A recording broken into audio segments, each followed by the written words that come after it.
Assalamualaikum warahmatullahi wabarakatuh.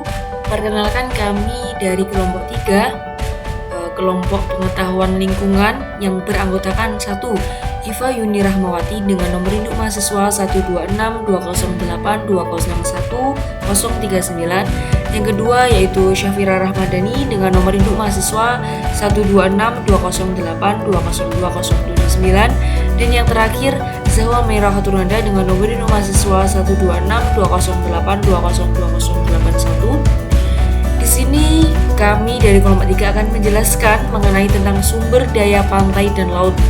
Sebelumnya kami ucapkan terima kasih kepada dosen pengampu kita dalam mata kuliah pengetahuan lingkungan, yakni Ibu Nizar Azizatun Nikmah MPD, kemudian teman-teman dari kelas 4C yang berbahagia. Langsung saja untuk subbab yang pertama, yakni mengenai pengertian sumber daya laut dan pantai, yang akan disampaikan oleh Iva Yuni Rahmawati. Kepada Iva, kami persilahkan. Subbab yang pertama yang akan dibahas yaitu mengenai sumber daya laut dan pantai. Sumber daya laut adalah sumber daya yang meliputi ruang lingkup yang luas yang mencakup kehidupan laut, seperti flora dan fauna, mulai dari organisme mikroskopis hingga paus pembunuh dan habitat laut lainnya. Mulai dari perairan dalam hingga ke daerah pasang surut di pantai dataran tinggi dan daerah muara yang luas, serta dapat digunakan untuk berekreasi, penelitian industri, dan kegiatan lain yang bersifat komersial. Pantai merupakan bagian dari daratan yang paling dekat dengan laut. Garis pantai merupakan batas antara laut dan daratan. Menurut Valentin 1952, Sutikno 1999, dasar klasifikasinya adalah perkembangan garis pantai anterior atau maju atau posterior atau mundur. Pantai anterior dapat disebabkan oleh pengangkatan atau progradasi pantai akibat sedimentasi, sedangkan pantai posterior dapat disebabkan oleh penurunan muka tanah atau kemunduran akibat erosi. Singkatnya, pantai merupakan salah satu kawasan dinamis tempat bertemunya darat, laut, dan udara.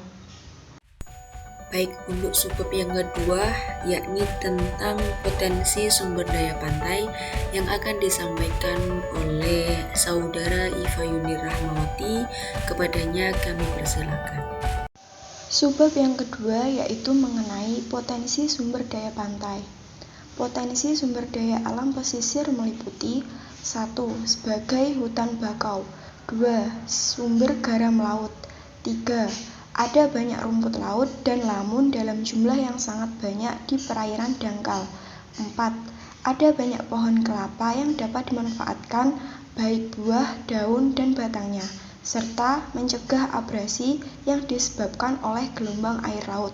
5. Sumber daya hewani atau hewan laut yang bisa digunakan sebagai sumber makan maupun obat. Yang keenam, dapat dimanfaatkan sebagai tempat rekreasi atau wisata karena keindahan pantai tersebut. Disampaikan terima kasih. Untuk subbab yang ketiga tentang potensi sumber daya laut, yang akan disampaikan oleh Syafira Rahmadani. Kepada Mbak Syafira, kami persilahkan. Subbab selanjutnya yaitu potensi sumber daya laut yang terbagi menjadi beberapa poin. Yang pertama, ada pertambangan dan energi, di mana potensi sumber daya mineral kelautan tersebar di seluruh perairan Indonesia. Sumber daya mineral tersebut diantaranya adalah minyak, gas bumi, timah, emas, perak, pasir kuarza, monazit, zirkon, pasir besi, dan lain sebagainya. Yang kedua, perikanan, yang mana potensi sumber daya ikan diperkirakan sebesar 6,4 juta ton per tahun yang tersebar di perairan wilayah Indonesia dan perairan ZEI atau Zona Ekonomi Eksklusif Indonesia, yang terbagi dalam 9 wilayah perairan utama Indonesia. Di samping itu, terdapat potensi pengembangan untuk budidaya laut, terdiri dari budidaya ikan, budidaya moluska atau kerang-kerangan, mutiara, dan teripang, dan budidaya rumput laut, serta bioteknologi kelautan untuk pengembangan industri bioteknologi kelautan seperti industri bahan baku untuk makanan, industri bahan pakan alami, benih ikan dan udang, industri bahan pangan. Yang ketiga, yaitu perhubungan laut. Transportasi laut berperan penting dalam dunia perdagangan internasional maupun domestik. Transportasi laut juga membuka akses dan menghubungkan wilayah pulau, baik daerah yang sudah maju maupun yang masih terisolasi. Sebagai negara kepulauan, Indonesia memang amat membutuhkan transportasi laut. Namun, Indonesia ternyata belum memiliki armada kapal yang memadai dari segi jumlah maupun kapasitasnya. Yang keempat, pariwisata bahari.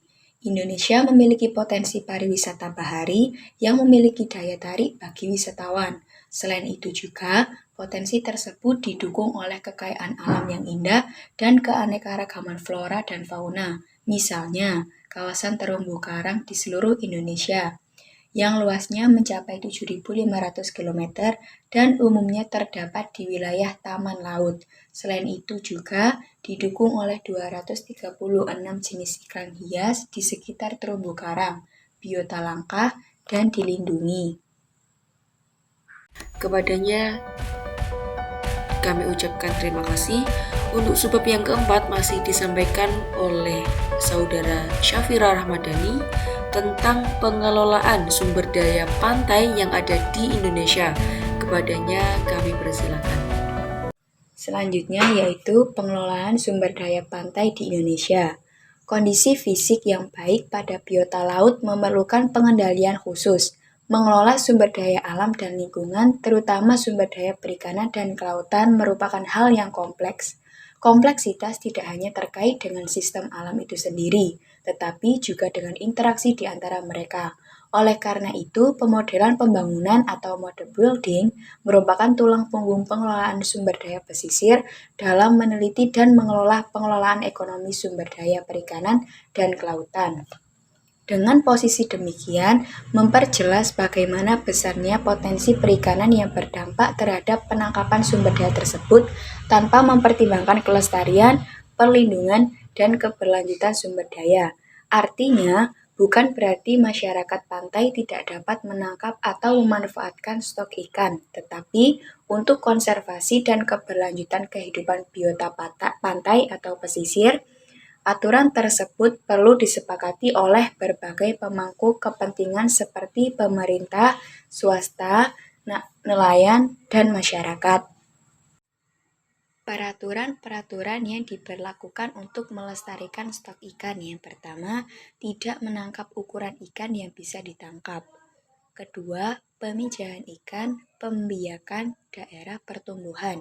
Yang ketiga, konservasi kawasan pesisir seperti terumbu karang, padang lamun, hutan bakau, atau kawasan perkembangbiakan biota laut. Yang keempat, budidaya biota laut seperti udang, bandeng, kakap, rumput laut, dan biota lain yang dibutuhkan masyarakat.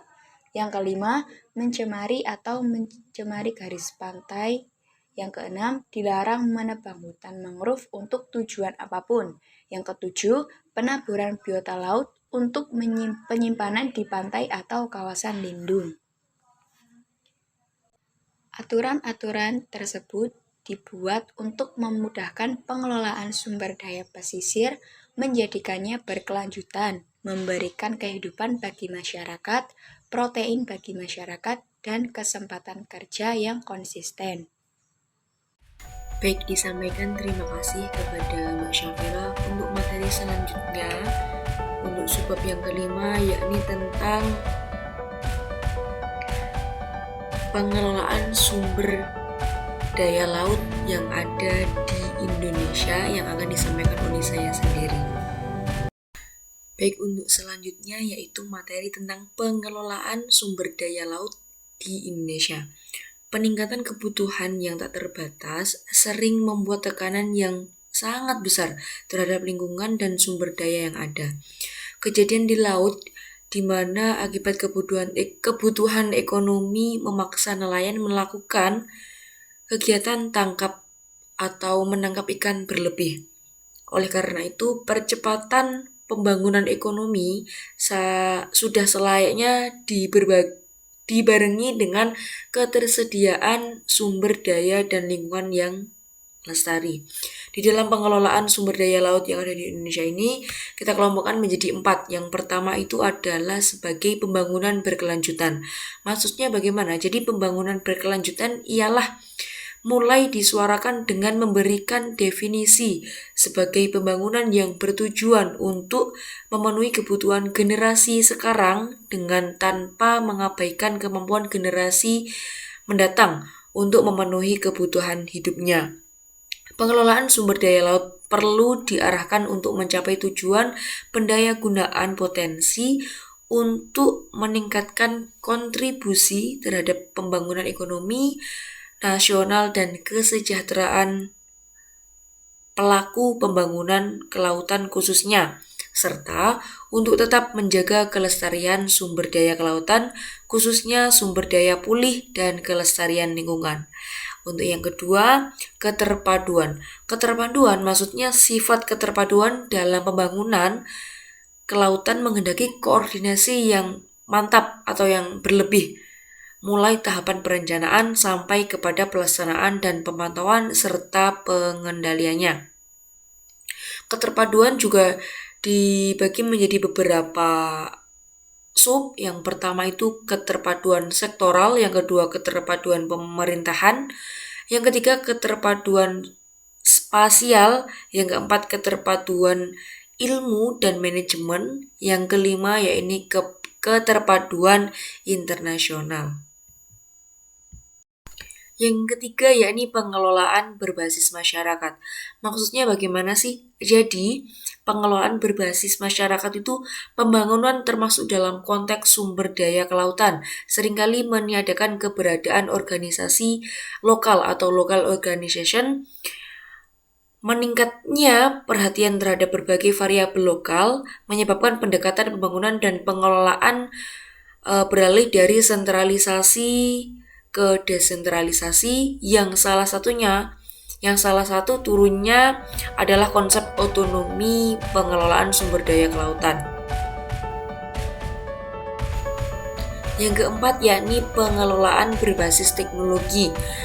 Salah satu contoh peran masyarakat terdidik yang sudah menjadi konsep matang atau sudah menjadi manusia layaknya manusia dalam menangani isu ini adalah penggunaan teknologi informasi berbasis radio atau dinamakan monitoring, control and surveillance atau MCS. Teknologi ini diharapkan memberikan kontribusi yang lebih dalam pengawasan wilayah laut. Monitoring, control and surveillance merupakan sistem yang telah dipergunakan di banyak negara. Di dunia internasional, MCS ini dikelola secara bersama-sama sejak tahun 2001. Organisasi MCS internasional mengkoordinasikan dan menjalin kerjasama di antara anggotanya untuk saling mencegah, menghalangi, dan menghapuskan IUU fishing. Indonesia sendiri telah merintis sistem MCS namun masih bersifat parsial dalam bagian-bagian yang berdiri sendiri-sendiri serta bersifat sektoral. Kenyataan yang ada adalah minimnya sumber daya manusia yang konsisten dan konsekuen dengan penggunaan teknologi ini. Padahal kebutuhan kita sebagai negara maritim sudah sangat jelas dalam menjaga semua potensi kelautan yang kita miliki. Kembali melakukan refleksi dan merubah mindset yang ada di masyarakat secepatnya agar kita dapat dengan secepatnya juga menangani persoalan ini adalah salah satu rekomendasi yang disampaikan penulis kepada seluruh pihak, termasuk kita dan juga kalian semua. Cukuplah itu tadi penjelasan dari kami kelompok 3, dari Mbak Iva, Mbak Syafira, dan juga saya. Kurang lebihnya mohon maaf. Apabila ada yang ditanyakan, bisa menuliskan di kolom komentar yang tersedia. Kurang lebihnya mohon maaf. Wallahul muwaffiq ila aqwamit thoriq. Wassalamualaikum warahmatullahi wabarakatuh.